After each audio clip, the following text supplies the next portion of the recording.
Begitu beres nyelesain ujian dan mecahin rekor baru di tempat latihan pemula, pas keluar gue langsung sok lihat kerumunan orang di luar. Ternyata mereka semua ngumpul cuma buat kepo siapa sih orang gila yang udah mecahin rekornya. Padahal kondisi gue udah sekarat banget dan kudu buru-buru kabur dari kerumunan biar bisa pakai kemampuan rahasia. Tapi sebelum sempat melarikan diri, tiba-tiba gue disembuhin sama siswi tercantik di sekolah yang punya kemampuan pendukung peringkat S. Gue langsung ngucapin terima kasih atas bantuannya.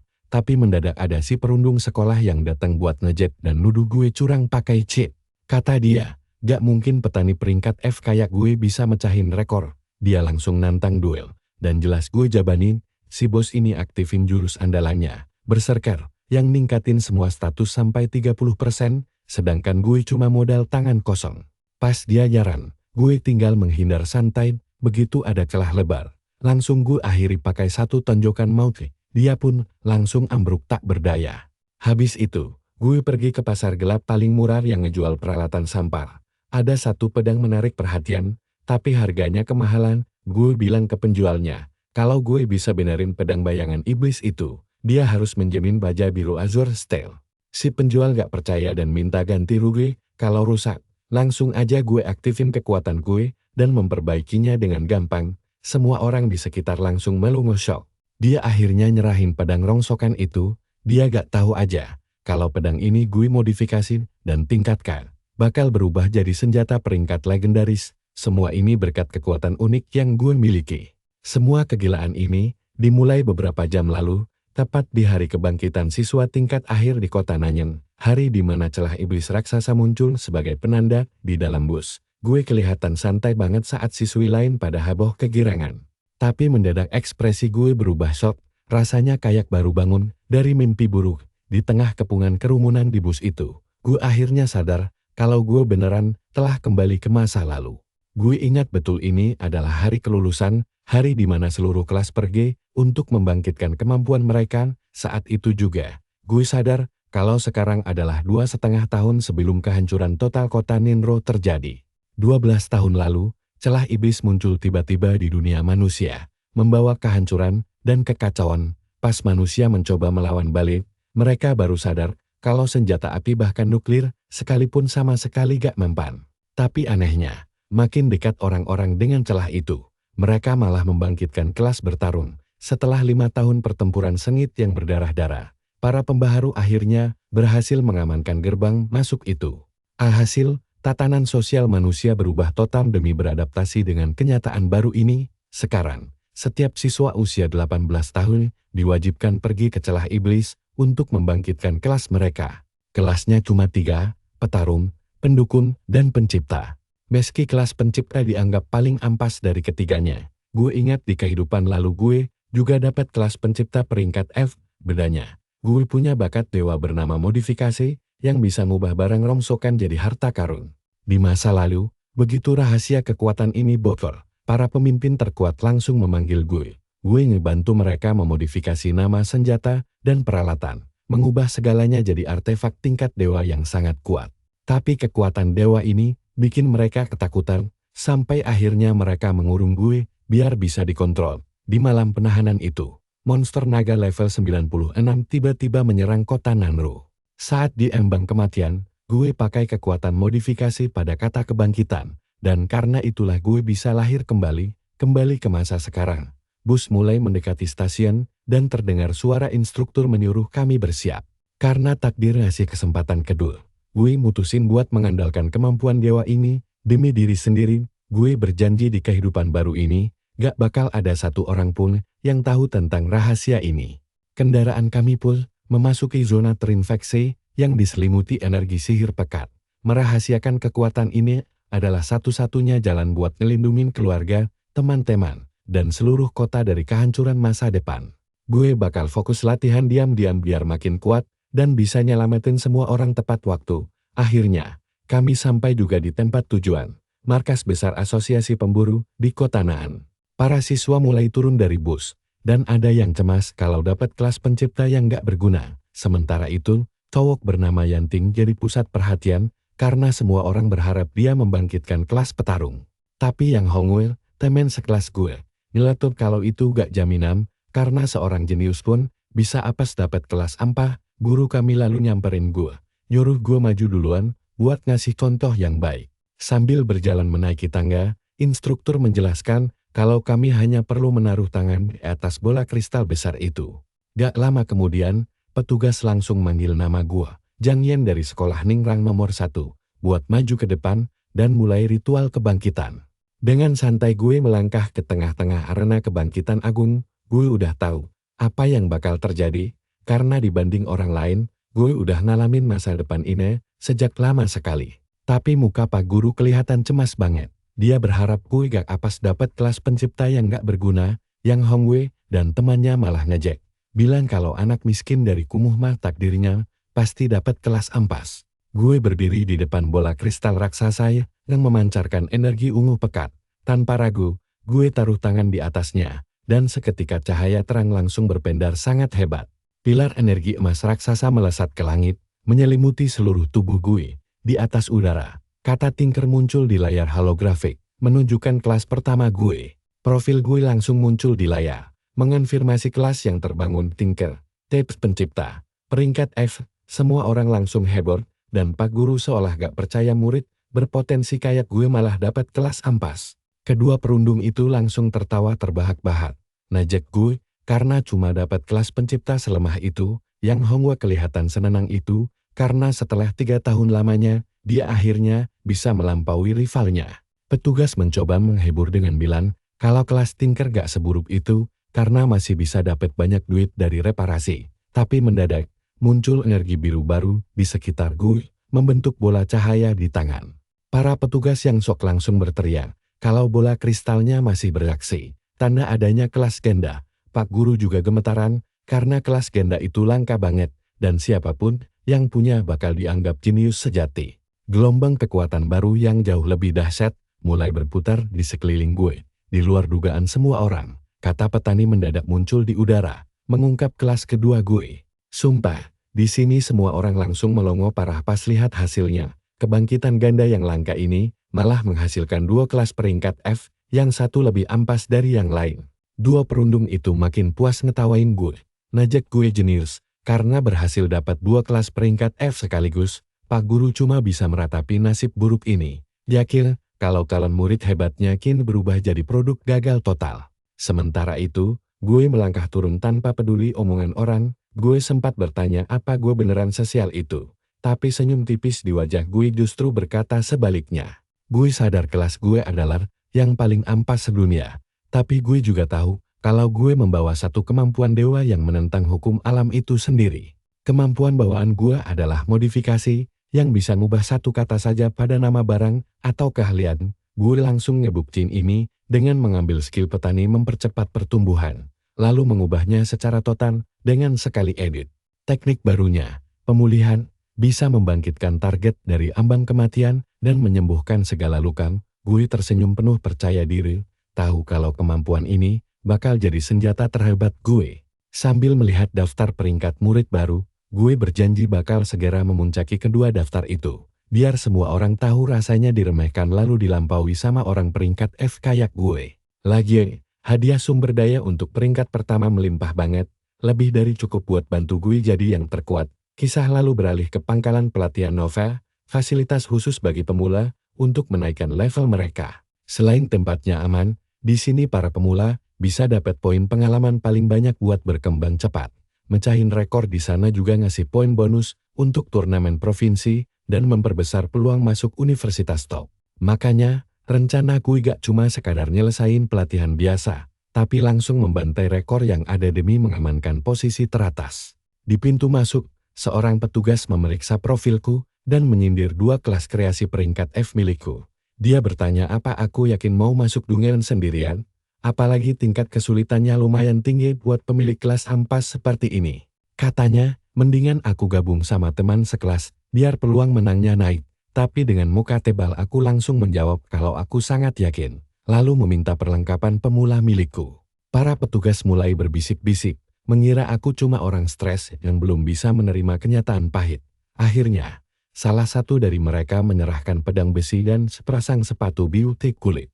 Di kehidupan pertamaku dulu, Aku cuma dapat pedang saja, jadi sepatu bot ini bonus kebaikan mereka. Pedang besi ini menambah 5 poin serangan, sedangkan sepatu botnya menambah 3 poin kecepatan. Biarpun mereka sok baik, aku tahu mereka masih meremehkanku karena kelasku yang ampas. Sebelum gerbang dibuka, si petugas malah berpesan, kalau aku kewalahan melawan kelinci, panggil saja para ksatria. Aku cuma berterima kasih atas perhatiannya. Begitu gerbang tertutup rapat di belakangku, aku bergumam dalam hati bahwa sebentar lagi mereka semua bakal melongo melihat aksi gilaku ini. Begitu masuk, aku langsung mengaktifkan kemampuan bawaanku modifikasi. Untuk meningkatkan senjataku, pedang besiku berubah menjadi pedang baja, dan sepatu bot kulitku berubah jadi bot angin dengan status gila-gilaan. Sambil menggenggam pedang baru ini, aku berpikir untuk mengubahnya jadi pedang suci nanti. Tapi, karena ada kamera pengawas di dalam Dungeon, kurasa lebih baik aku tidak terlalu menarik perhatian dulu. Aku sudah kapok memamerkan bakatku seperti di kehidupan lalu, barang level 1 saja, kalau dimodifikasi bisa jadi sangat mematikan. Tapi untuk sekarang, ini sudah lebih dari cukup. Tempat latihan ini dibagi menjadi 3 zona, area dasar, area tingkat lanjut, dan area bos terakhir.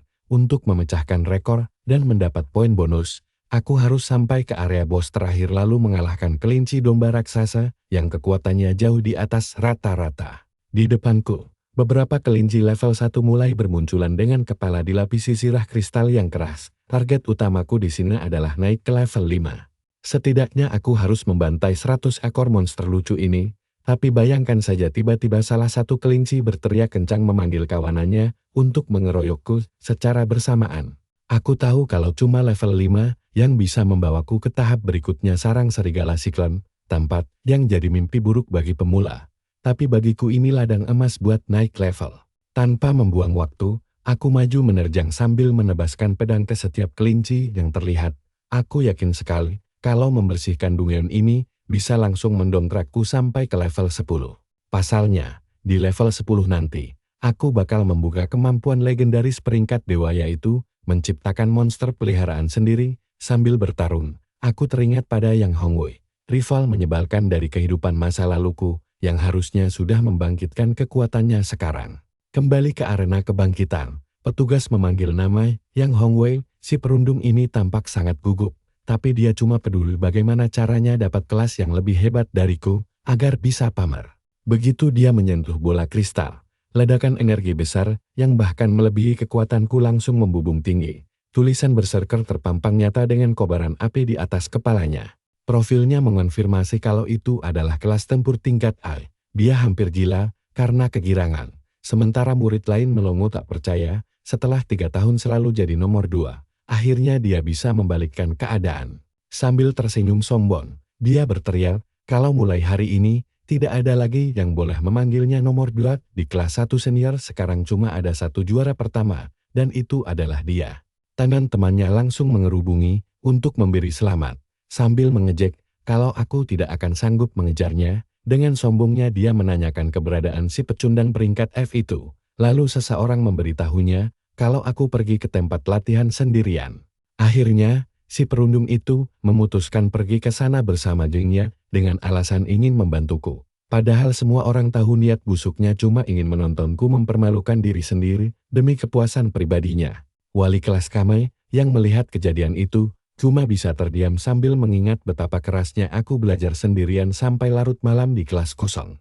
Tiba-tiba seorang siswa yang tak kusangka malah angkat bicara. Dia yakin kelas peringkat F tidak akan menghentikan rivalnya. Dialah Wong Hafang, peringkat kedua terbaik di sekolah setelah diriku. Katanya, tidak ada yang lebih paham sekeras apa usahaku untuk jadi nomor 1 selain dirinya. Dia bahkan teringat pertarungan sengit kami dulu saat babak final tingkat 1 di dalam olahraga. Waktu itu, keteguhan mentalku berhasil mengalahkannya secara jantan. Sekarang, melihat Yang Hongwei berniat membuat kekacauan, Wong Hafang memutuskan menyusul untuk melindungi rival yang sangat dia hormati itu. Kembali ke Dungeon, tubuhku sudah babak belur dan terduduk di atas tumpukan bangkai kelinci. Hanya tersisa sang raja kelinci sebelum aku naik ke level 5. Dengan sisa tenaga di level 494%, si kelinci raksasa siap menyerangku habis-habisan. Monster itu melompat tinggi dan menerjang ke arahku dengan kepala kristal berapinya yang menyala-nyala. Aku tahu betul kalau melawannya, Secara langsung, dalam kondisi begini, sama saja dengan cari mati. Tapi tenang saja, disinilah rencana gila itu dimulai saat si Raja Kelinci mengeluarkan jurus serundukan api persis seperti dugaanku. Begitu dia merangsak maju, aku langsung mengaktifkan kemampuan modifikasi untuk membalikkan situasi. Aku mengubah keterampilannya dari serundukan api menjadi ledakan kepala api, sebuah teknik bunuh diri. Seketika kepala si Raja Kelinci bersinar sangat terang.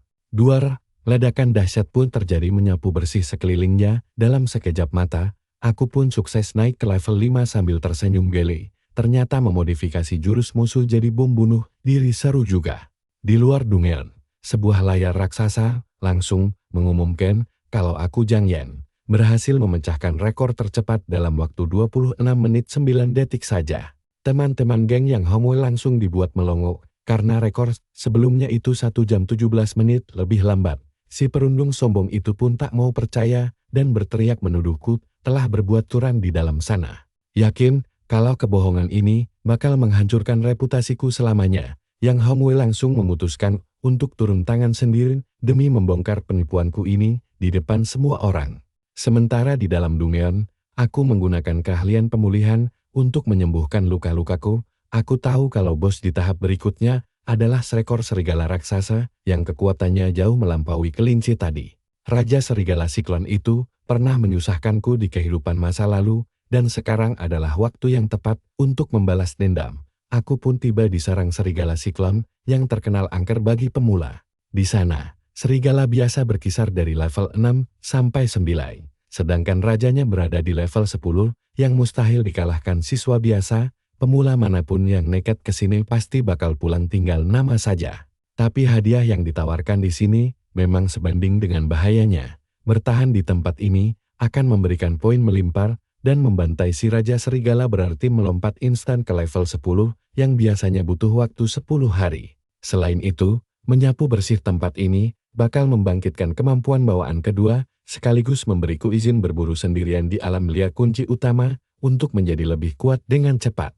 Makanya petugas tadi sampai kebingungan saat aku mendaftar, sebab tempat berbahaya ini biasanya cuma boleh dimasuki oleh tim berisi 6 orang dengan level minimal 8 atau 9. Dia ingat dulu ada si jenius berkelas peringkat A yang mencoba menantangnya sendirian dan berakhir cacat hingga melewatkan ujian nasional. Jadi dia heran kenapa pecundang berkelas F ganda sepertiku malah sengaja cari mati di sini.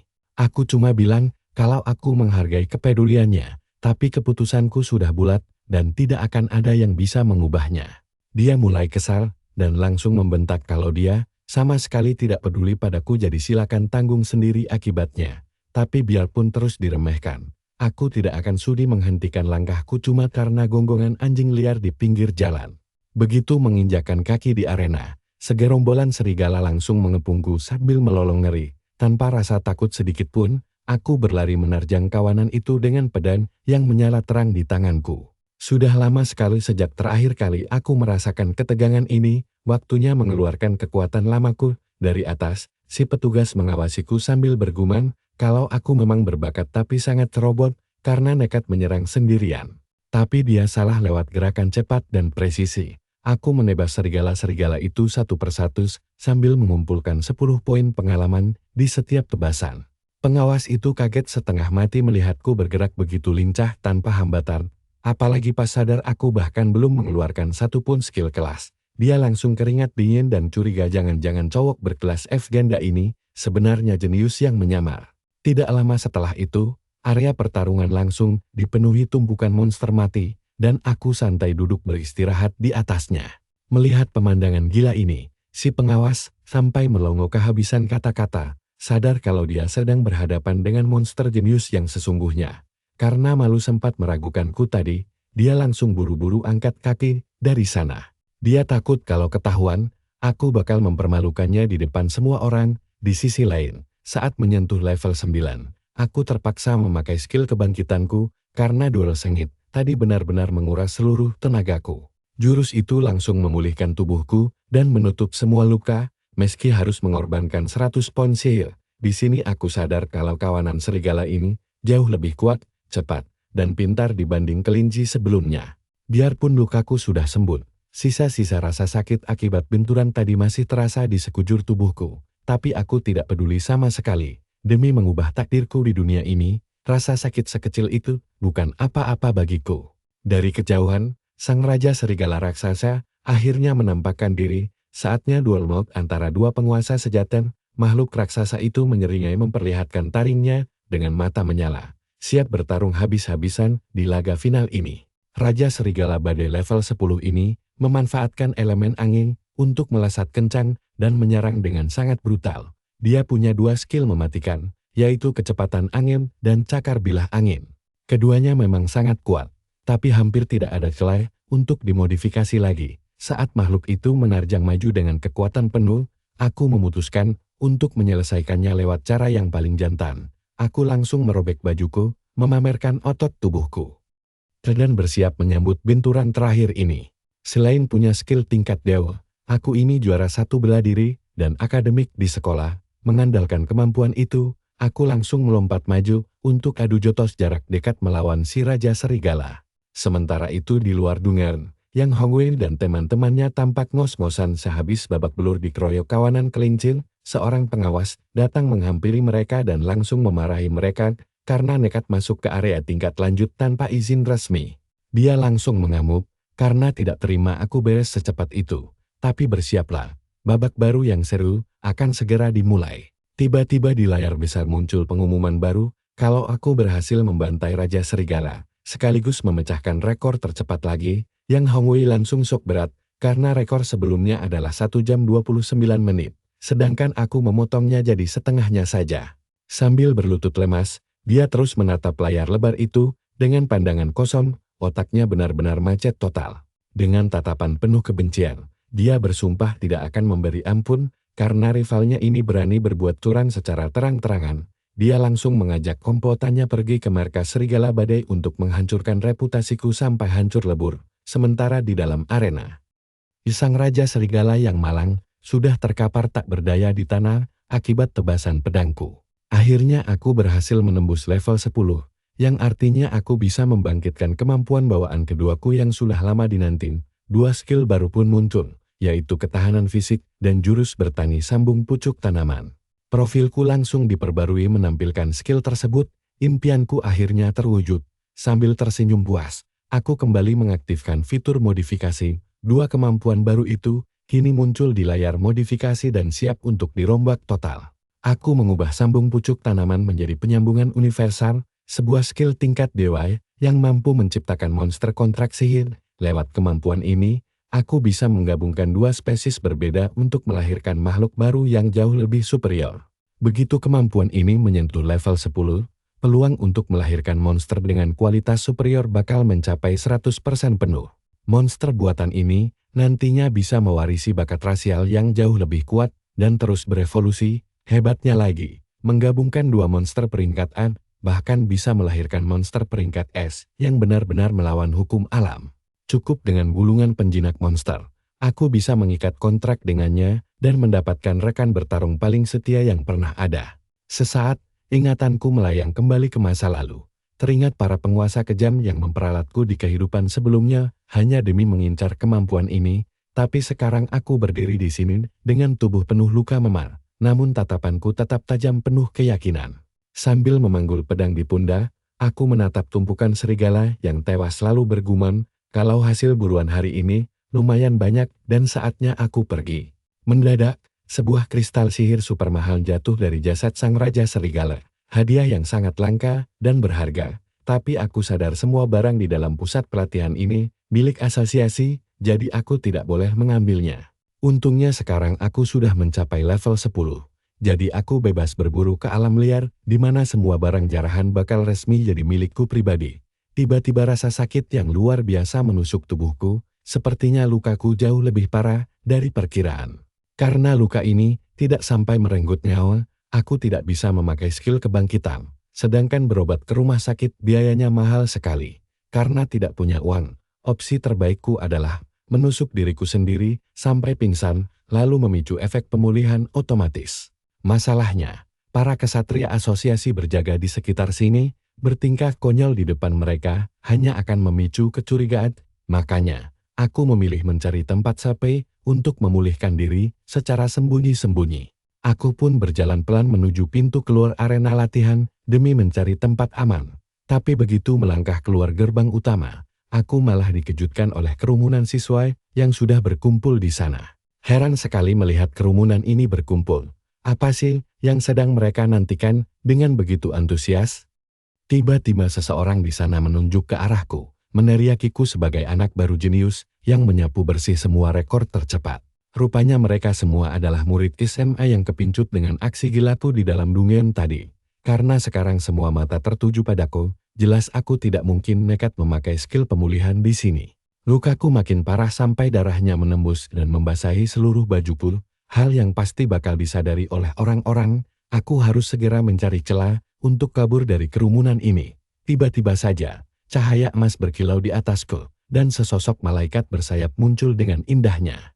Luar biasa, itu adalah skin dari kelas pendukung peringkat S, malaikat suci, dan orang yang mengeluarkannya adalah Yao, putri dari keluarga Yao yang sangat terkenal. Semua orang terkejut melihat kehadirannya, dan sihir penyembuhnya benar-benar langsung memulihkan kondisiku. Begitu mantranya selesai, aku berjalan menghampiri dan berterima kasih atas bantuannya, lalu menawarkan kalau dia butuh jasa perbaikan bareng di kemudian hari, aku siap membantunya. Di dalam hati, aku membatin, kalau kolaborasi dengan kemampuannya ini pasti akan sangat menguntungkan. Gadis itu tersenyum manis lalu menerima tawaranku. Berkata dia akan mengandalkanku jika butuh reparasi nanti. Sayangnya momen hangat itu langsung dirusak oleh kedatangan Yang Hongwei dan krunya yang berteriak menuduhku sebagai penipu licik. Dia memprovokasi kerumunan agar tidak termakan tipu dayaku. Menuduhku memecahkan rekor dengan cara curang, karena aslinya aku cuma punya 2 kelas peringkat F yang sampah. Para siswa lain langsung terkejut mendengarnya, mengingat kelas penciptaan peringkat F memang tidak punya kekuatan tempur sama sekali. Si perundung itu ngotot, kalau hal ini mustahil terjadi kecuali aku membeli perlengkapan dewa yang sangat mahal. Sambil tersenyum meremehkan, dia mengejek, apakah aku terpaksa memakai trik kotor, karena sadar tidak akan pernah bisa menang adil melawannya. Mendengar fitnah kejam itu, kerumunan langsung berbisik dijet ke arahku. Tapi tenang saja, tonton terus bagaimana cara hebatku dalam membalikkan keadaan yang menyebalkan ini. Dia langsung setuju dengan semangat dan menantangku duel tanpa perlengkapan apapun untuk membantahkan omonganku. Tiba-tiba gadis berambut ungu itu maju menghalangi, memintaku agar tidak terpancing perangkap bodohnya, karena aku tidak perlu membuktikan apapun kepada mereka. Aku berterima kasih atas kepeduliannya, tapi keputusanku untuk menerima tantangan ini sudah bulat. Masalah ini harus kuselesaikan sekarang, juga biar dia tidak terus-terusan mengganggu rencanaku untuk menjadi jauh lebih kuat ke depannya. Si brengsek itu tertawa terbahak-bahak, merasa geli karena dia yang merupakan prajurit hebat peringkat E malah ditantang oleh sampah sepertiku. Sambil diselimuti aura merah menyala, dia mengaktifkan skill berserker miliknya dan bersumpah akan mengoyak topeng kepura-puraanku. Kini kami berdua saling berhadapan di tengah alun-alun, siap memulai duel panas yang akan segera meledak. Aku tetap tenangkan Pak Gentar sedikit pun, lalu menyindir kalau auranya lumayan keren. Tapi kuharap dia bisa bertahan lama. Aku tahu dia ingin menindasku dengan mengandalkan perbedaan kelas kami yang sangat jauh. Tapi bagiku, status kelas itu cuma hiasan belaka. Bukan sumber kekuatan sejati seperti yang dia banggakan. Tanpa membuang waktu sedetik pun, aku segera memasang kuda-kuda bertarung dan memperingatkannya kalau orang yang kuat akan tetap tangguh meski tanpa bantuan kelas tingkat tinggi sekalipun. Gadis itu hanya bisa cemas menonton pertarungan yang dirasanya sangat tidak adil ini, duel antara kelas tempur peringkat E melawan kelas penciptaan biasa, tapi aku hanya perlu fokus untuk menang. Apalagi sebelum meninggalkan markas tadi aku sudah memperkuat kembali semua perlengkapanku. Makanya aku tidak khawatir sedikit pun, aku berjalan tanpa alas kaki, untuk membuktikan tidak membawa apa-apa. Dia berteriak bahwa itu tidak penting, lalu melayangkan pukulan kuat. Berseru ini akan menjadi akhir hidupku. Di luar dugaannya, aku menghindar dengan sangat mudah, marah, karena serangan telaknya meleset. Dia langsung membabi buta menghujani aku dengan rentetan pukulan cepat. Yakin aku tidak akan bisa menghindari semuanya. Aku berkelit melewati semuanya dengan santai di dalam hati. Aku akui kelas berserker rank A memang hebat dalam duel jarak dekat yang cepat. Tapi serangan sehebat apapun tidak akan ada artinya kalau tidak kena sasaran. Aku katakan padanya bahwa memukul membabi buta cuma membuang-buang energinya saja. Apalagi aku sudah membaca semua pola serangannya, tanpa ragu, aku langsung melayangkan pukulan telak tepat di tengah dadanya. Saat dia berdiri mematung kebingungan, aku menyindir bahwa dia tidak pernah sekalipun bisa membaca pergerakanku. Dia meludar, tidak percaya dengan kekalahan memalukan di depan semua orang ini. Hantaman keras membuat tubuhnya terpental ke belakang dan ambruk di tanah. Berdiri di atasnya, aku berseru santai bahwa sepertinya aku masih satu level di atas mereka semua. Penonton dibuat shock setengah mati, tidak menyangka seorang rank F baru saja menumbangkan berserker rank A yang tangguh. Aku pun bertepuk tangan dan berkata karena masalah ini sudah beres, aku tidak mau membuang-buang waktu lagi di sini. Sambil berjalan pergi, aku mulai berpikir untuk segera pergi berburu ke alam liar demi mencari beberapa peralatan tempur yang layak.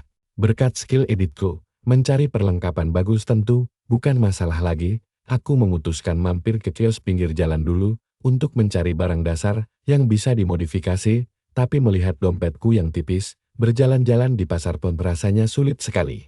Tepat saat itu, tiba-tiba sebuah tinju meluncur sangat cepat ke arahku dari belakang. Beruntung indraku langsung merasakannya, dan tanpa perlu menoleh sedikit pun, tanganku bergerak sendiri menghentikan pukulan mendadak itu. Ternyata pelakunya adalah Wong Hafang. Dia menyapaku sambil nyengir, memujiku sangat hebat dan luar biasa, lalu melempar sekaleng soda sebagai tanda persahabatan. Katanya, kalau saja aku tidak mengalahkan Yang Hongi sendiri, dia sendiri yang akan turun tangan langsung untuk membereskannya. Lalu menambahkan bahwa akulah satu-satunya rival yang dia akui, bukan pecundang seperti Yang Hongi. Mendengar itu, aku jadi teringat pertarungan kami saat masih menjadi mahasiswa baru dulu.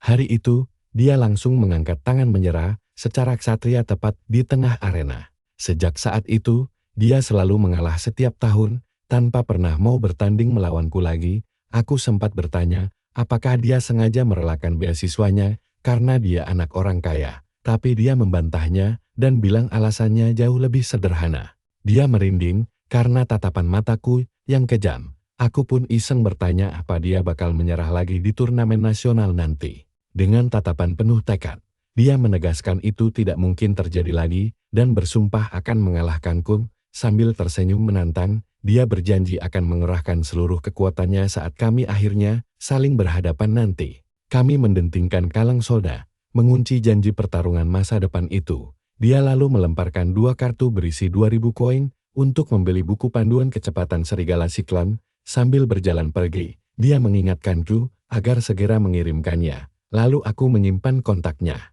Aku berjanji akan mengingat kebaikan ini dan membalasnya 10 kali lipat nanti. Karena sekarang sudah punya uang, aku akhirnya bisa pergi ke kios pinggir jalan membeli kebutuhanku.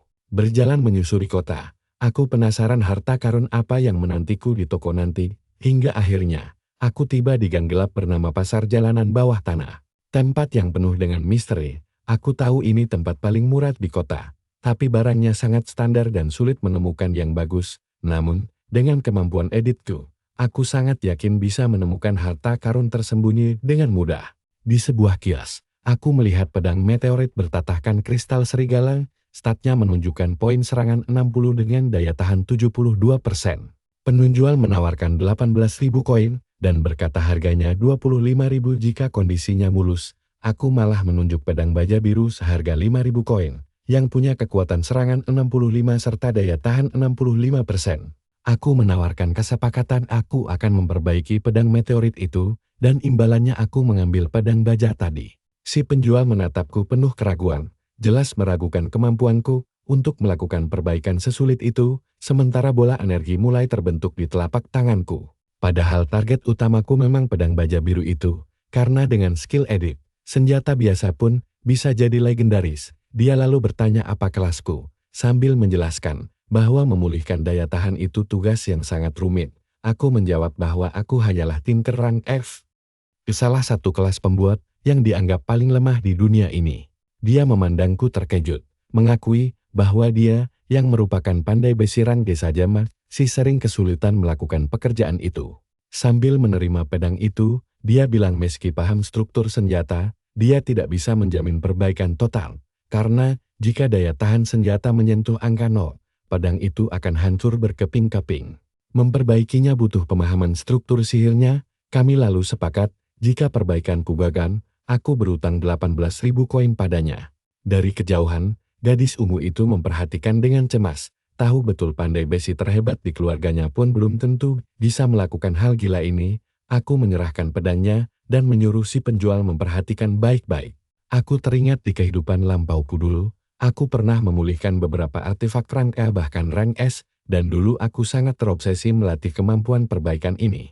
Sekarang, di kehidupan baru ini, kebiasaan lama itu justru menjadi salah satu senjata terkuatku. Cahaya biru pekat langsung menyelimuti pedang saat proses perbaikan dimulai. Bagiku, memperbaiki pedang level rendah begini sangatlah mudah bagai membalikkan telapak tangan. Orang-orang di sekitar langsung tercengang menyaksikan seorang murid biasa menunjukkan keahlian sekelas master sejati. Gadis itu sendiri sama sekali tidak menyangka aku benar-benar bisa memperbaiki senjata saat aku menawarkannya tadi. Aku mengembalikan pedang itu kepada si penjual dan memberitahu bahwa dayanya sudah pulih total hingga 100%. Dia meminta maaf karena telah meremehkanku dan memujiku sebagai bakat luar biasa yang langka. Lalu menepati janjinya dengan menyerahkan pedang baja biru itu. Aku berterima kasih, sambil membatin bahwa aku cuma perlu mengubah satu kata untuk menjadikannya artefak dewa. Statnya menunjukkan pedang kesetaraan dengan serangan 65. Aku pun mengaktifkan kemampuan editku. Coba lihat ini. Pedang biasa ini langsung berubah menjadi pedang raja, senjata dewa legendaris milik jenderal perang kuno. Dengan senjata legendaris ini, aku bisa menyimpan 2.000 koin hasil penjualan tadi untuk biaya kuliahku nanti. Pikiranku melayang memikirkan adik perempuanku yang masih berduka atas kematian orang tua kami. Dia masih sangat tertutup meski aku yakin dia bakal tumbuh menjadi orang hebat. Tiba-tiba terdengar suara akrab yang ingin menyewaku untuk membantunya meningkatkan level. Ternyata gadis berambut ungu itu menawariku 50.000 koin agar membantunya mencapai level 10. Profilnya menunjukkan namanya adalah Yai Keksan, seorang malaikat suci rank S yang sekarang masih berada di level 3. Melihat kesempatan emas ini, aku langsung mengiyakan tawarannya. Uang seolah datang sendiri ke pangkuanku tanpa perlu bersusah payah. Dia kemudian meminta pedang meteorit yang sudah kuperbaiki tadi kepada si penjual, yang menjelaskan harganya sekarang menjadi 25.000 koin karena kondisinya sudah pulih total. Gadis itu mengeluarkan cincin penyimpanan mewah, membuat mata si penjual terbelalak melihat kekayaan tersebut, hingga dia membungkuk dan memohon agar gadis itu menerima pedangnya. Aku sadar penjual itu belum pernah melihat orang super kaya. Terbukti dari dia tidak menyadari pakaian yang dikenakannya saja bernilai sangat tinggi. Sambil memegang pedang barunya, kami pun bersiap menuju Dungeon bersama. Dan kupikir kemampuan pendukungnya akan sangat membantuku menjadi jauh lebih kuat. Secara mengejutkan, dia malah memberikan pedang baru itu kepadaku sebagai hadiah perkenalan. Sempat kaget, aku menganggapnya gadis yang sangat baik dan sopan, lalu menerima hadiah itu sambil berterima kasih. Dia pun tersenyum senang, yakin meski kelas kurang F, masa depanku sangat cerah dan dia senang bisa menolongku sekarang. Aku mengajaknya ke pusat pelatihan Novae, lalu kami berdua pergi bersama hingga tiba di fasilitas Mega yang khusus dibangun untuk mahasiswa baru kota ini. Berkat bantuanku, dia langsung naik ke level 5, dalam sekejap, kami bahkan memecahkan rekor kelinci bersama, dan setelah serigala raksasa itu tumbang, dia langsung meleset ke level 9. Sistem langsung mengumumkan ke semua orang, kalau kami juga baru saja memecahkan rekor waktu di sarang serigala topan di luar. Layar raksasa mengonfirmasi semuanya. Kami berdua sukses menyelesaikan Dungeon World sulit ini dengan rekor tercepat.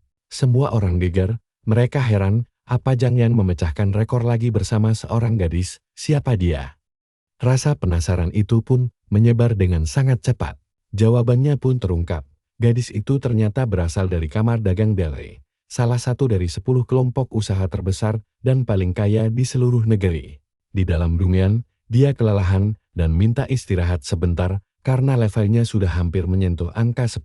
Tapi karena aku sendiri sudah level 13, ku bilang padanya untuk terus bertahan, kita bisa beristirahat sambil tetap bergerak maju. Berhubung sekarang ada petarung pendukung tingkat S di sisiku, aku memutuskan untuk mengambil risiko yang jauh lebih besar. Aku pun membawanya ke sarang babi hutan Helfir, wilayah berbahaya yang sangat ditakuti para pemula. Seorang petugas sempat memperingatkanku kalau raja babi hutan itu jauh lebih berbahaya dibanding kelinci atau serigala yang kuhadapi tadi. Tapi kujawab saja, makin tinggi risiko, makin besar pula imbalannya, dan ini kesempatan yang sangat layak dicoba. Lagi pula, memiliki pendukung tingkat S di sebelahku adalah keuntungan yang terlalu langka untuk disia-siakan begitu saja dalam situasi apapun.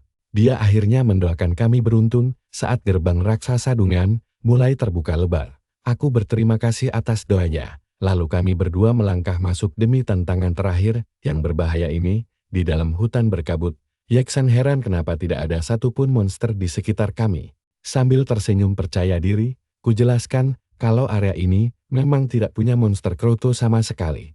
Melainkan hanya ada satu bos raksasa tunggal. Dia langsung mematung dan bertanya dengan terbata-bata, apa benar Dungan ini cuma punya satu bos saja? Tiba-tiba tanah berguncang hebat gila. Ini dia yang kita tunggu. Dari kegelapan, sesosok monster berukuran sangat raksasa muncul dengan wujud yang benar-benar mengerikan. Aku tidak gentar sedikit pun, karena monster raksasa seperti inilah yang memang layak menjadi lawanku. Babi hutan Hellfire itu langsung mengarahkan mata birunya yang menyala ke arah kami, siap untuk menyerang kapan saja. Statusnya menunjukkan kemampuan menginjak-injak lawan dan tubuh yang memancarkan panas luar biasa. Aku pun memperingatkannya agar bersiap memulihkan kesehatanku dengan cahaya sucinya begitu pertempuran sengit ini dimulai. Tanpa buang waktu, aku langsung melesat kencan, berniat memanfaatkan gravitasi dan putaran tubuh untuk mendaratkan satu tebasan tepat di lehernya. Tapi makhluk itu bergerak jauh lebih cepat, melompat tinggi ke udara demi menghindari seranganku sepenuhnya. Disitulah aku sadar kalau babi hutan ini jauh lebih pintar dari dugaanku, dan rencana awalku gagal total. Selagi masih melayang di udara, aku memanfaatkan momen singkat ini untuk memodifikasi pedang bajaku tanpa sepengetahuannya. Mataku langsung menyala ungu saat aku mengaktifkan kemampuan modifikasi untuk membalikkan keadaan. Aku tahu monster ini sanggup menahan pedang baja biasa, tapi tidak akan mampu bertahan melawan pedang raja yang baru saja kubuat ini. Senjata tingkat dewa itu memiliki peringkat kualitas plus dengan 300 poin serangan, serta efek pasif yang mengabaikan pertahanan armor sepenuhnya. Tapi aku sadar kemampuan hebatku ini pun tidak bisa menentang hukum fisika untuk menciptakan sesuatu dari kekosongan. Namun peningkatan yang diberikannya melipat gandakan kekuatan senjata hingga 5 kali lipat ditambah penetrasi armor dan kelincahan, sudah sangat lebih dari cukup. Dengan bilah pedang baru di tangan, aku yakin kendali pertarungan ini sudah sepenuhnya berada di genggamanku. Satu tebasan cepat yang presisi langsung memotong salah satu taring raksasa sang raja babi hutan. Dia menjerit kesakitan selagi aku bersiap mengambil langkah berikutnya.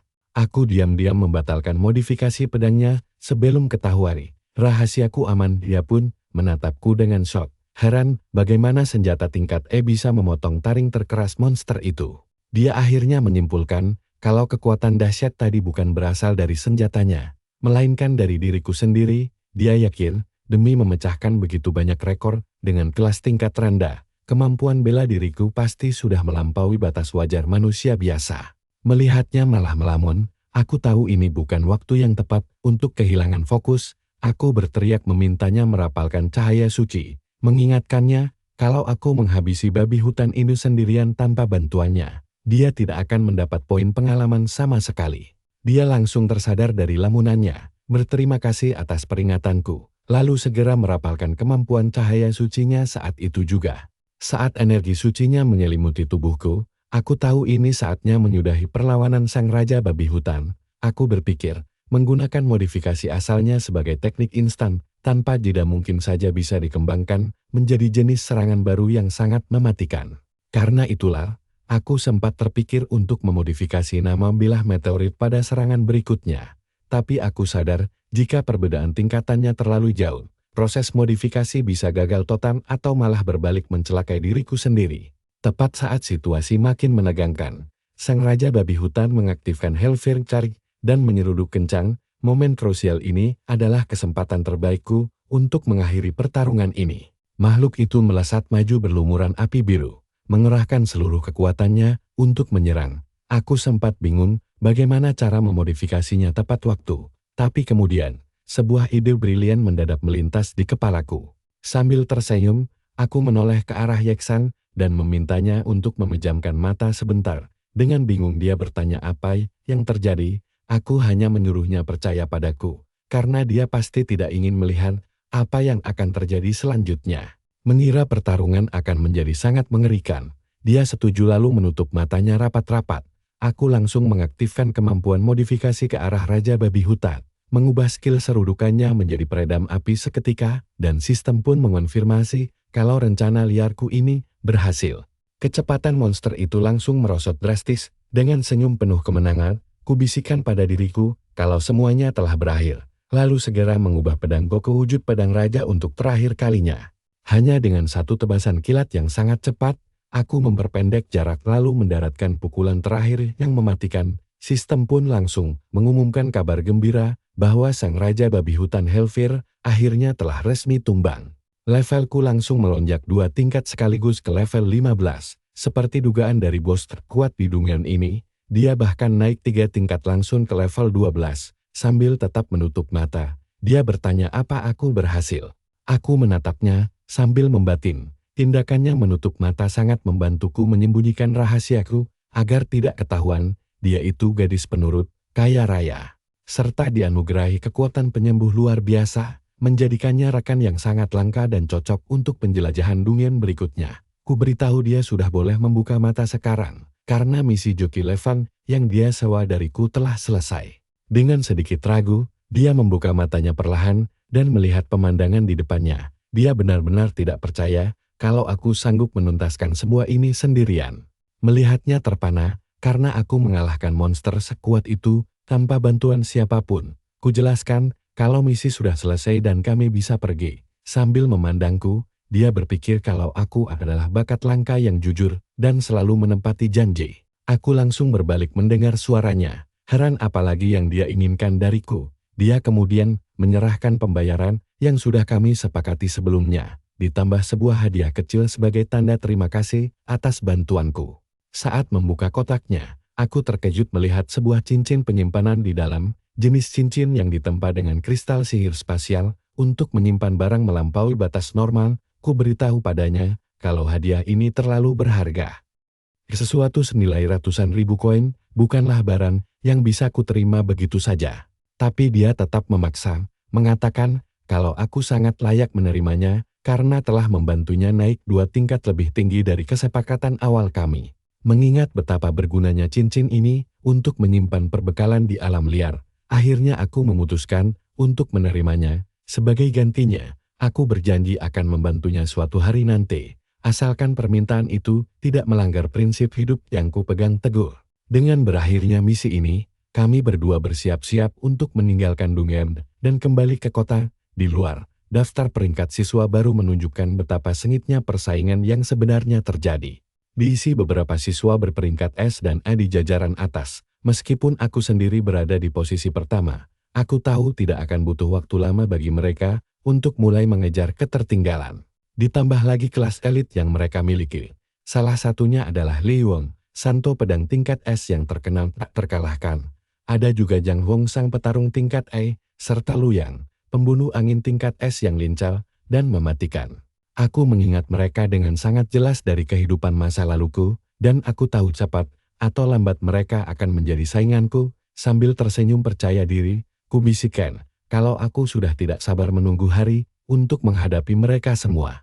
Tapi sebelum semua hal itu terjadi, ada sesuatu yang jauh lebih penting yang harus segera ku selesaikan terlebih dahulu. Di kehidupan masa laluku, aku diculik, meninggalkan adik perempuanku tumbuh dewasa sebatang kara dan benar-benar terabaikan dari dunia. Jadi, aku berpamitan pada Yeksan, bilang kalau aku ada urusan, tapi kami pasti bakal ketemu lagi nanti. Di kehidupan lalu, setelah diculik aku gak pernah pulang dan cuma dengar kabar adikku dari orang lain. Di masa depan, dia ternyata membangkitkan kelas petarung peringkat A yang kuat dan ditakuti semua orang. Tapi saat ini dia cuma gadis biasa yang gak punya kekuatan apa-apa. Dia menyambutku di pintu, lalu mengajakku makan. Benar-benar adik introvert yang pendiam. Sifatnya berubah dingin sejak orang tua kami gugur di sarang iblis sialan itu. 3 tahun lalu, waktu mereka masih ada, dia jauh lebih sering tersenyum lebar. Kehilangan mereka mengubahnya total. Nah, pas lagi asik makan, dia tiba-tiba bilang mau putus sekolah selamanya. Aku langsung kaget setengah mati dan bertanya kenapa dia bisa mikir kayak gitu. Padahal nilainya bagus banget dan ujian masuk kuliah sudah dekat. Dia menjelaskan kalau dia melihat peringkat kota, di mana namaku nangkring di posisi pertama di antara semua mahasiswa baru. Katanya aku ini selalu bekerja keras dan ditakdirkan jadi orang super kuat yang bisa melindungi seisi dunia ini. Sedangkan dia merasa nilai bagus pun gak akan berguna bagi siapa-siapa. Jadi lebih baik kerja cepat demi membantu biaya hidup kami. Tapi aku tahu itu cuma alasan, makanya aku terus mendesaknya buat jujur. Tiba-tiba pintu terbuka dan seorang pria masuk sambil memanggil namanya. Wajahnya kelihatan canggung banget. Lalu dia bertanya, apa sebaiknya dia datang lagi? Nanti saja. Dia bilang perusahaan pinjolnya lagi seret. Makanya dia datang. Dia ini Paman Kuan, orang tempat kami berutang selama 2 tahun belakangan ini. Tepat saat itu juga, kalian pasti bisa menebak alasan asli adikku. Dia takut jadi beban buatku karena gak punya penghasilan sendiri. Adikku rela mengorbankan masa depannya sendiri biar aku bisa kuliah.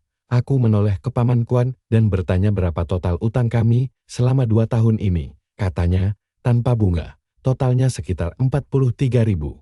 Tanpa ragu, aku langsung menyerahkan kartu berisi 50.000 untuk melunasi semuanya. Adikku cengeng dan bingung dari mana aku dapat uang segepok begitu. Aku tahu harus menjelaskan padanya, tapi gak di depan orang asing ini. Paman Kuan yang peka langsung pamit pergi, membiarkan kami berdua menyelesaikan urusan keluarga di rumah tanpa gangguan. Sebelum pergi, dia menawarkan bantuan kalau kami butuh sesuatu nanti. Begitu dia keluar, adikku langsung bertanya dengan wajah cemas, takutnya aku dapat uang itu lewat jalur ilegal. Sambil tersenyum manis, aku menenangkan dirinya dan berjanji akan menyabet juara 1 demi mendapatkan hadiah 300.000 rupiah dari kota. Biar dia gak usah pusing lagi mikirin biaya kuliahku sampai mengorbankan masa depannya sendiri. Matanya langsung berkaca-kaca begitu sadar kalau aku sudah menebak semua rencana yang dia sembunyikan selama ini. Ku berikan uang itu dan bilang kalau aku punya cara rahasia buat dapat lebih banyak lagi. Sambil tersenyum, ku suruh dia belajar giat. Karena saat aku jadi nomor 1 nanti, semua orang bakal segan padanya sebagai adik sang juara. Terharu dengan ucapanku, tangisnya pecah sambil memelukku erat-erat dan berjanji tidak akan pernah membuat malu nama baik keluarga kami lagi. Sekarang fokusku adalah mencari uang, sekaligus menaikkan level dengan cepat, dan untungnya aku ingat satu tempat pas di luar zona manusia, yaitu Lembah Naga Racun. Lembah itu emang berbahaya, tapi penuh peluang, karena padatnya monster di sana bakal bikin levelku naik secepat kilat dibanding tempat biasa. Kabarnya, di kedalaman lembah ada monster sihir langka berbentuk naga. Kalau dapat telur naga, kemampuan kreasi universalku bakal jadi sangat berguna. Ditambah lagi ada peluang dapat kristal sihir mahal yang bisa kujual nanti.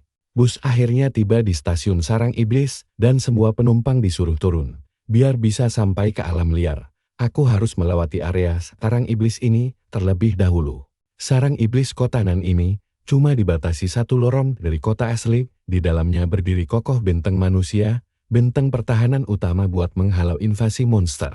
Kota ini diawasi 2 sesepuh level 70 yang dulu memperbudakku di kehidupan lampau. Begitu masuk, orang-orang di sekitarku langsung sibuk memakai zirah perang. Mereka bersiap-siap tempur.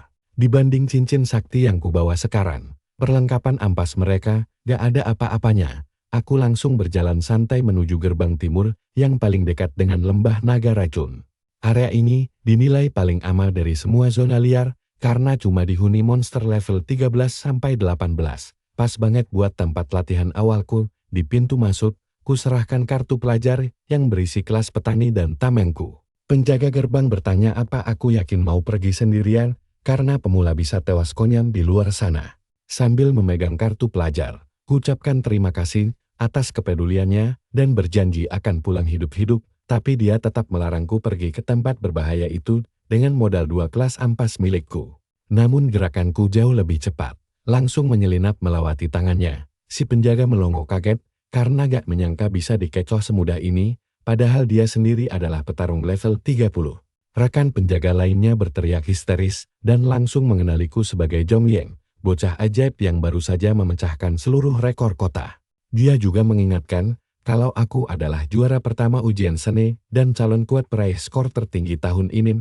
Penjaga tadi pun bergumam bingung. Bagaimana bisa pemilik kelas ganda ampas sekuat ini? Begitu kaki melangkah masuk lembah, aku langsung waspada. Masalah utama tempat ini adalah kabut racunnya yang tebal. Jadi pil penawar racun wajib banget disiapkan sejak awal. Berhubung pil itu mahal dan durasinya singkat, aku harus gerak cepat. Karena kendala utamaku adalah modal. Detik berikutnya, segerombolan kelelawar sayap hijau level 13 langsung menyerbu ke arahku. Ku cabut dua pedangku dan membantai setiap kelelawar yang mendekat. Baru 3 ekor mati, levelku sudah naik hampir 3%. Hasil yang lumayan memuaskan. Jadi mari kita percepat proses berburu ini memakai fitur modifikasi.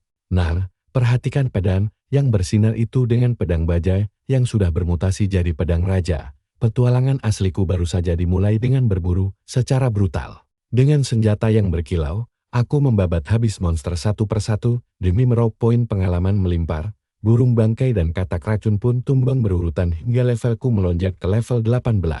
Karena lelah, aku duduk istirahat sambil meneguk air untuk memulihkan stamina. Sambil minum, aku mengeluh betapa sialnya nasibku hari ini karena belum menemukan satupun kristal sihir berharga. Tiba-tiba perasaanku gak enak, dan saat menoleh, tampaklah Luyan. Dia adalah si jenius peringkat S dari sekolah nomor 7 nonrang yang sombong itu. Kacungnya mendekat dengan songong. Berteriak apa aku budek karena gak cepat merespons. Dengan santai ku lempar sindiran balik. Apa dia yang barusan membantai monster-monster itu? Si kacung murka dan balik mengancam. Bertanya apa aku sadar sedang bicara dengan siapa. Tapi lu yang menyela dan malah mengajakku bergabung. Tentu saja ku tolak.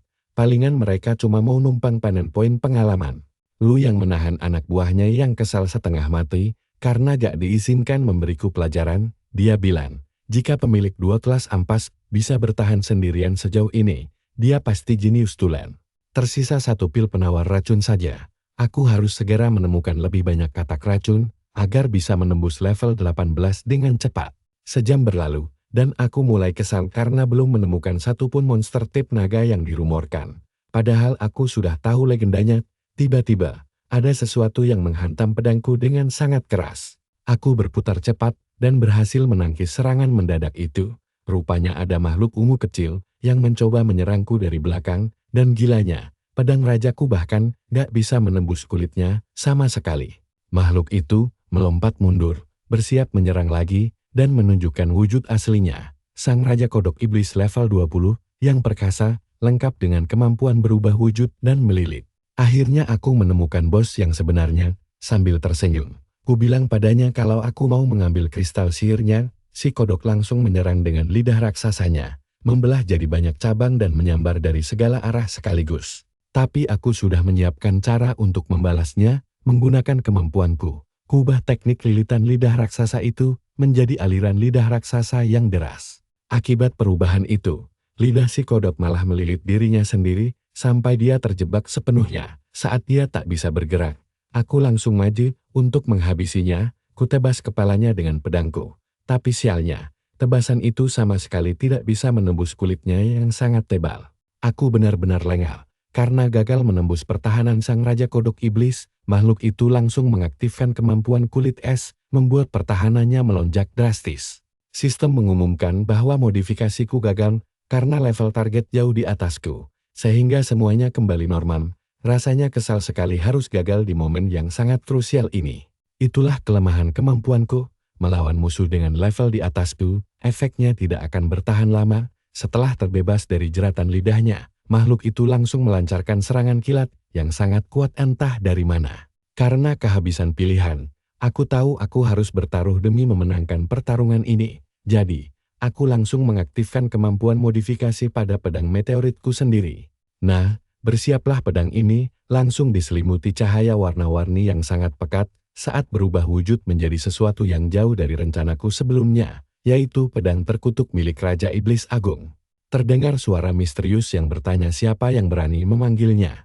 Lalu profil senjata itu muncul dengan atribut tersembunyi yang tidak bisa kubaca sepenuhnya. Aku langsung sadar kalau senjata ini tidak stabil, dan aku harus mengakhiri duel ini secepatnya. Memegang pedang baru itu, aku langsung menerjang untuk serangan terakhir, satu tebasan. Raja Kodok langsung tumbang oleh ledakan energi merah gelap, sangat melelahkan sampai aku harus bersandar untuk menarik nafas. Setelah pertarungan sesulit itu, kekuatan asli senjata ini benar-benar mengerikan. Satu tebasan saja sudah cukup untuk menguras habis seluruh staminaku, dan sialnya, aku mulai merasakan pedang itu mengikis tubuhku secara perlahan. Meski kesakitan, aku mencoba memodifikasi pedang untuk membalikkan keadaan, tapi staminaku habis total, membuatku langsung ambruk ke tanah tanpa bisa berbuat apa-apa. Lalu, suara pedang itu terdengar lagi, menegaskan bahwa siapapun yang berani menggunakan kekuatannya harus membayar mahal atas kelancangan itu, dan meskipun wujud aslinya tidak bisa muncul di sini, 1/10 dari kekuatannya saja sudah lebih dari cukup untuk melenyapkanku. Sambil memaksakan diri bangun, ku bilang, kalau aku sudah menduga hal ini sejak awal, ini bukan pertama kalinya aku memodifikasi pedangnya. Roh pedang langsung mengamuk sejadi-jadinya. Masih memegang pedang bajaku, aku langsung menusuk mata yang tertanam di pedang Raja Iblis itu, menghancurkan kutukan yang mengikat di dalamnya. Seketika energi merah meledak dahsyat, dan aku pun terbebas dari kendali senjata terkutuk itu. Kesadaran Raja Iblis berteriak histeris bahwa dia akan membalas dendam, bersumpah untuk menyegel jiwaku di dalam jurang kegelapan abadi selamanya. Sambil terengah-engah, aku ambruk di sebelah pedang yang kini tak bernyawa lagi. Setelah pertempuran mental yang begitu brutal, sambil berbaring, aku sadar bahwa dengan menusuk langsung kesadaran Raja Iblis, aku berhasil menghentikan proses pengikisan sebelum terlambat. Sekarang yang harus kulakukan hanyalah memulihkan staminaku, mengembalikan nama senjata itu seperti semula, dan semua kekacauan ini akhirnya selesai. Sembari duduk beristirahat, aku teringat situasi serupa di kehidupan masa laluku yang melibatkan Raja Iblis ke-9, Revasham, sosok yang jauh lebih berbahaya dari kodok ini. Pertemuan masa lalu itulah yang mengajariku bahwa menyerang kesadaran yang tertanam di dalam senjata adalah metode paling tepat untuk membebaskan diri dari kendalinya. Aku jadi penasaran, apakah entitas kuat seperti mereka ini benar-benar berasal dari sarang iblis atau justru dari tempat lain. Sangat penasaran, apakah para Raja Iblis ini mungkin datang dari dunia lain yang jauh lebih gelap. Setelah pulih sepenuhnya, aku berdiri dan memutuskan sudah saatnya mengambil hadiahku. Sambil tersenyum, ku bilang pada diriku sendiri, kalau Raja Kodok Iblis ini adalah bos sungguhan, jadi hadiahnya juga harus sebanding. Sebuah kristal sihir ungu besar langsung muncul di hadapanku. Nah, kalian tahu berapa harganya? Kristal dari bos level 20 ini bernilai minimal 100.000 koin. Selain itu, sisa-sisa tubuh dari setiap monster yang kukalahkan adalah bahan kerajinan luar biasa yang bisa dijual dengan harga tinggi. Aku memutuskan untuk menjual semuanya di pasar gelap begitu kembali ke kota. Tiba-tiba aku ingat kalau levelku naik setelah mengalahkan si Raja Kodok. Jadi aku langsung memeriksa statusku. Sistem mengonfirmasi bahwa aku berhasil mengalahkan Raja Kodok dan juga makhluk tak dikenal, memberiku banyak sekali poin pengalaman yang cukup untuk menaikkan levelku 2 tingkat sekaligus. Aku penasaran, apakah makhluk tidak dikenal itu adalah mata iblis di dalam pedang tadi? Sempat terpikir olehku untuk sengaja memanggil dan menghancurkannya lagi agar bisa langsung melonjak ke level 100. Tapi aku sadar, satu kesalahan kecil saja bisa membuat seluruh kota hancur. Termasuk diriku sendiri. Risiko itu terlalu besar. Jadi kurungkan niat itu. Lagi pula, aku ingat kalau setiap 10 level aku akan mendapatkan kemampuan bawaan baru, dan aku sangat tidak sabar ingin melihat apa selanjutnya. Kali ini, aku mendapatkan kemampuan bongkar untuk memanen bahan mentah dan kekebalan wabah yang merupakan skill pertahanan. Sambil tersenyum, kupikir kekebalan wabah ini nantinya bisa kumodifikasi menjadi kekebalan kerusakan penuh yang luar biasa. Meski ada batasannya, kemampuan seperti itu akan sangat berharga di saat-saat mendesak. Karena misi sudah selesai, kuputuskan ini waktu yang tepat untuk pulang. Tiba-tiba aku melihat anak buah Luyon, si pengikut tuan muda sombong itu, dan heran apa yang sedang dia lakukan di sini. Dia berdiri menatapku sambil memegang belati. Si Kacung, yang merupakan pembunuh bayaran rang B itu, menyebutku pecundang dan merasa akhirnya bisa menangkapku. Seketika dia menerjang dengan belati berkilau, mengaktifkan kecepatan ekstrem untuk meningkatkan kelincahan sebesar 30%. Merasa sudah menyudutkanku, dia menyeringai dan bertanya kenapa rang F berani melawan kelas tempur. Aku menghindari serangannya dengan putaran sederhana sambil mengejaknya, sangat membosankan. Lalu membalas lewat satu pukulan telak yang membuatnya langsung terpental jauh ke belakang. Sambil terkapar di tanah, si kacung tidak percaya kalau kecepatanku bisa melampaui kecepatannya. Saat itulah dia baru menyadari kalau pedangku tadi dikeluarkan dari cincin penyimpanan. Syoknya makin menjadi-jadi karena tidak habis pikir. Bagaimana orang biasa sepertiku bisa memiliki barang semahal itu? Sambil memalingkan wajah, aku tahu dia sudah tidak punya tenaga lagi untuk bertarung. Hanya tuannya saja yang bisa memberiku tantangan nyata. Saat berbalik, aku melihat sosok yang sudah kuduga sebelumnya. Tuan si kacung akhirnya turun tangan. Kami saling berhadapan, dan Lu Yong maju dengan pedang terangkat penuh kekuatan. Dia memuji pedangku, dan aku pun membalas pujiannya. Setelah itu, kami sama-sama melompat mundur untuk menjaga jarak aman. Lu Yong menantangku secara terbuka, berkata ingin melihat langsung kekuatan peringkat 1 mahasiswa baru. Sambil tersenyum, ku bilang padanya kalau dia tampaknya belum terlalu yakin dengan kemampuanku. Jadi aku menawarkan taruhan menarik. Siapapun yang kalah harus menyerahkan senjatanya kepada pemenang. Tanpa ragu dia setuju dan mengaktifkan aura angin rangkes miliknya, menaikkan kelincahan hingga 80%. Sambil tersenyum lebar, ku bilang aku akan dengan senang hati mengambil pedang miliknya sebagai hadiah nanti karena dompetku sepertinya bakal kedatangan pundi-pundi uang baru. Tuan muda, Lu tahu betul kalau kelas tempurnya menjamin kecepatan tiada tanding dan baginya, kecepatan adalah segalanya. Saat dia menerjang maju dengan pedangnya, kecepatannya memang sahabat ekspektasiku terhadap kelas tempur rank S. Dia mengejakku bahwa sampah yang mengalahkan Hyuan sepertiku akan segera dia habisi juga.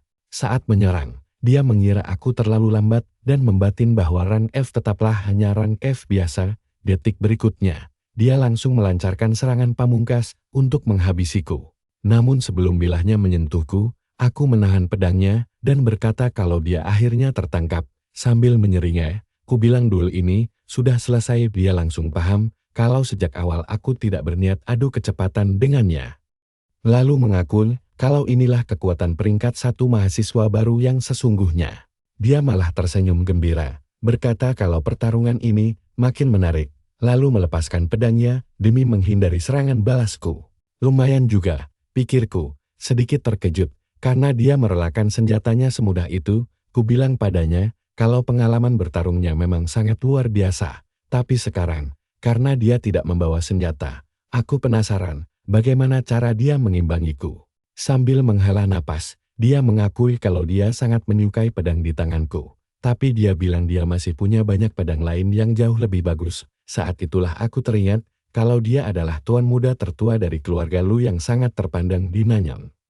Sosok yang menganggap senjata peringkat B- cuma seperti uang receh saja. Tapi tetap saja, menghajar orang sombong sepertinya pasti akan terasa sangat menyenangkan.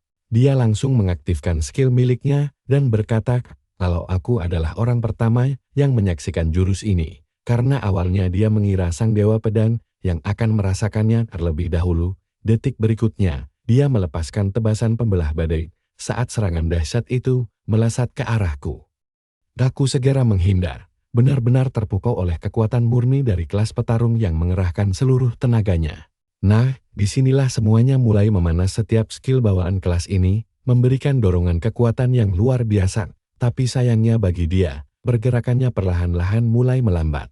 Beban berat saat mengayunkan pedang raksasa itu jelas menguras staminanya dengan sangat cepat, bersembunyi, dan mengincar satu serangan mematikan yang menentukan adalah satu-satunya pilihan terbaikku jika aku ingin menghindari keharusan membongkar skill bawaanku sendiri.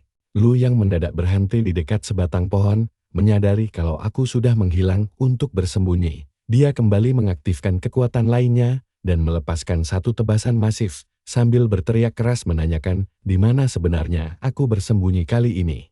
Tebasan dahsyat itu menyapu bersih semua yang ada di depannya, memicu kepulan debu tebal yang langsung menyelimuti seluruh area sekitar. Lu yang kebingungan mencari kemana aku menghilang. Namun sedetik kemudian, dia langsung menyadari ada seseorang tepat di belakangnya. Dia menyerang balik dengan panik, tapi tebasannya hanya menghantam tunggul pohon kosong, dan tidak adanya tekanan balik membuat dirinya kebingungan, karena di luar dugaan, di saat itulah, aku tiba-tiba muncul di belakangnya. Menyebutkan nama jurus yang baru saja kugunakan, sekaligus menyatakan kemenanganku. Dia benar-benar tidak bisa mempercayai apa yang sedang terjadi. Bagaimana bisa aku mendesaknya sejauh ini? Sambil merutuk dalam hati, Kalau saja dia sudah berada di peringkat A-, dia pasti akan jauh lebih kuat. Namun untuk saat ini, dia masihlah seorang peringkat S biasa, tidak lebih. Dia segera mengaktifkan perisai pelindung untuk menahan seranganku. Sejujurnya aku cukup terkejut mengetahui dia juga sudah mencapai level 20. Tapi pedang rajaku ini jelas bukan sekadar pajangan belaka. Perisai itu mulai retak, dan aku berhasil menghancurkannya sepenuhnya, membuat tubuhnya terpental mundur hingga beberapa meter akibat benturan keras tersebut. Aku pun mendarat dengan tenang dan menahan diri untuk tidak melanjutkan serangan. Karena pertarungan ini memang sejak awal tidak dimaksudkan untuk saling membunuh. Lagi pula, Lu yang ini bukanlah orang yang jahat di kehidupan masa laluku pun. Dia adalah sosok pahlawan hebat yang memimpin keluarga Lu saat menghadapi invasi monster yang mengerikan. Sambil terbatuk-batuk, dia memutuskan begitu aku mendekat lagi, dia akan langsung menghantamku dari jarak dekat menggunakan pedang angin. Meski itu harus menguras seluruh sisa tenaga yang dia miliki, dia bertekad tidak ingin kalah begitu saja tanpa memberikan perlawanan terakhir. Dia juga merasa sangat terpukul.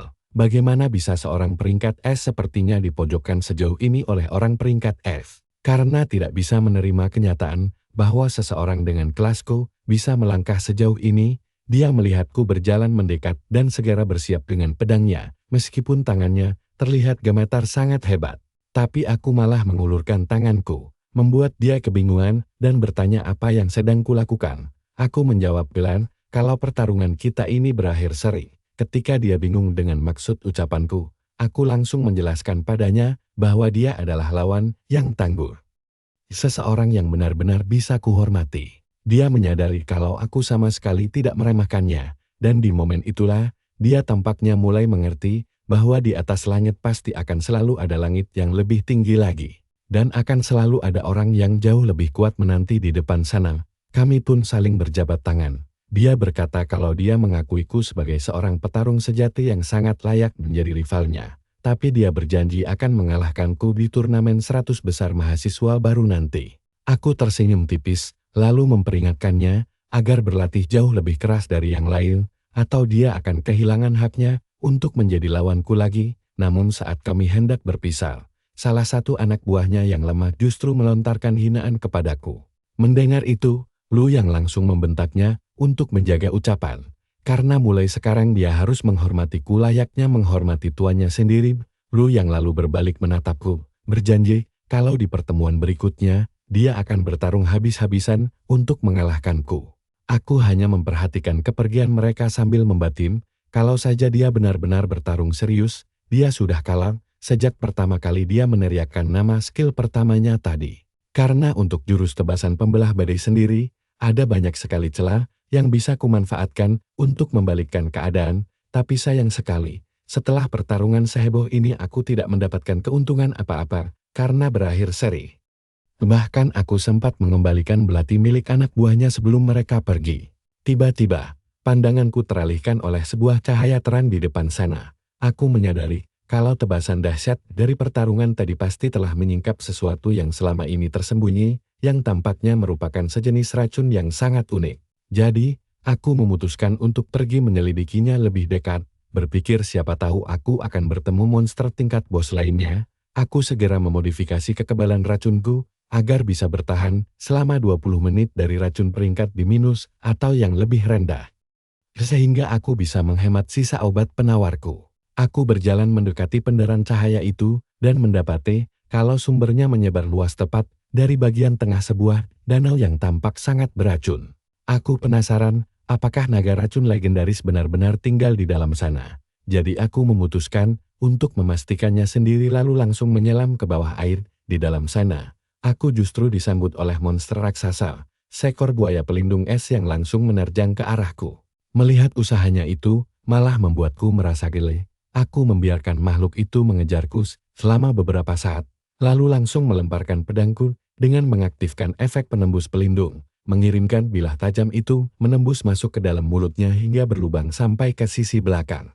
Ukuran tubuh monster ini terlalu besar untuk bisa dimasukkan ke dalam cincin penyimpananku. Jadi, aku penasaran apakah teknik pembongkaran milikku bisa berhasil digunakan untuk mengatasinya. Begitu kuaktifkan, beberapa jendela sistem langsung bermunculan, dan mulai memotong-motong tubuh raksasa itu menjadi beberapa bagian. Cahaya terang berpendar seiring lenyapnya monster tersebut, menyisakan tumpukan tulang buaya, daging segar, beserta kulit buaya pelindung es yang merupakan jarahan sangat berharga bagiku. Tiba-tiba aku menyadari ada sesuatu yang ganjil tepat di belakang tempatku berenang tadi. Menyadari kalau aku sudah terseret mendekati titik utama sumber racun tersebut, aku segera berenang maju untuk menyelidikinya dan menemukan sebuah gua misterius yang tersembunyi di dasar danau. Coba lihat ini, kondisi gua di sekitarnya tampak hancur terkikis racun pekat.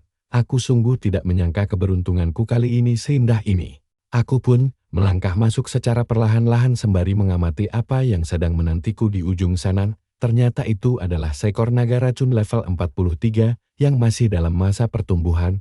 Aku sampai tidak percaya dengan apa yang kulihat sekarang. Seekor naga racun asli. Meskipun masih dalam fase pertumbuhan, naga ini ternyata sudah mulai bertelur. Sungguh sesuai ekspektasiku dari monster legendaris tingkat tinggi. Begitu dia tumbuh dewasa nanti, levelnya dipastikan akan mencapai level 70 sebagai batas minimalnya. Dan dengan kemampuan cangkok universal milikku, batas maksimal kekuatannya pasti bisa didorong jauh lebih tinggi lagi. Aku sangat berharap mendapat kesempatan emas untuk mencuri telur-telur itu. Karena jika berhasil, ini bisa menjadi penghormatan layak bagi semua manusia yang telah tewas di sini. Tiba-tiba terdengar suara gemuruh yang keras. Saat menoleh, aku mulai mencurigai sesuatu, dan benar saja dugaan burukku. Seekor naga lain tampak terbang masuk ke dalam gua sambil membawa sesosok mayat. Pasangannya ternyata sudah kembali. Tempat ini jelas tidak aman lagi untuk dihadapi sekarang. Karena aku belum punya peluang menang melawan mereka, aku pun memutuskan untuk pergi dan kembali lagi setelah menjadi jauh lebih kuat. Saat berenang keluar dari danau, ambisiku kini terasa jauh lebih jelas, yaitu terus bertambah kuat dan merebut telur-telur naga itu. Dan ketika hari pembuktian itu tiba, tidak akan ada orang lain selain diriku yang layak menjadi peraih skor tertinggi di kota Nanyang. Setelah urusan ini beres, kini saatnya menjual semua hasil jarahanku ke pasar gelap bawah tanah kota Nanyang. Kabarnya, tempat rahasia ini dipimpin langsung oleh seorang Grandmaster level 60, sosok kuat dengan latar belakang kekuasaan yang sangat luar biasa. Selama tidak terjadi kekacauan yang besar, para aparat biasanya akan menutup mata. Hal ini membuat berbagai transaksi terlarang berjalan mulus tanpa hambatan.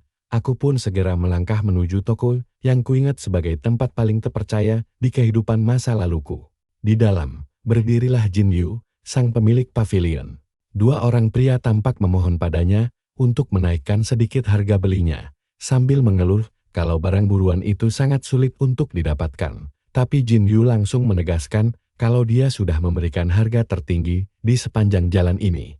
Jadi jika mereka tidak setuju, mereka dipersilakan pergi. Dia lalu berbalik menatapku, menanyakan apakah aku punya barang untuk dijual. Salah satu pria itu mengejek penampilanku, berteriak meremehkan tentang apa yang bisa dijual oleh bocah miskin sepertiku, lalu membentakku agar segera pergi dari sana, agar tidak membuang-buang waktu berharga mereka. Aku hanya menunjukkan cincin penyimpanan milikku sambil membalas santai kalau barangku biasa saja. Sontak kedua pria itu langsung panik setengah mati, bertanya-tanya bagaimana bisa orang berpenampilan lusuh sepertiku memiliki barang semahal itu. Hingga akhirnya, aku memutuskan untuk mengeluarkan semuanya. Seluruh hasil buruanku langsung menumpuk di lantai depan kami, membuat wajah kedua pria sombong itu seketika memucat karena sangat terkejut. Bahkan sang pemilik toko pun dibuat terperangah saat melihat kulit buaya pelindung es di antara tumpukan itu. Lalu bertanya, apakah aku benar-benar telah menyusup ke bagian terdalam dari lembah naga racun? Aku pun teringat tentang kristal itu, lalu segera mengeluarkannya. Membuat kedua pria tadi hampir gila, karena shock dan kebingungan memikirkan siapa sebenarnya diriku. Aku langsung meminta sang pemilik toko untuk menghitung semuanya dan menjumlahkan total harganya.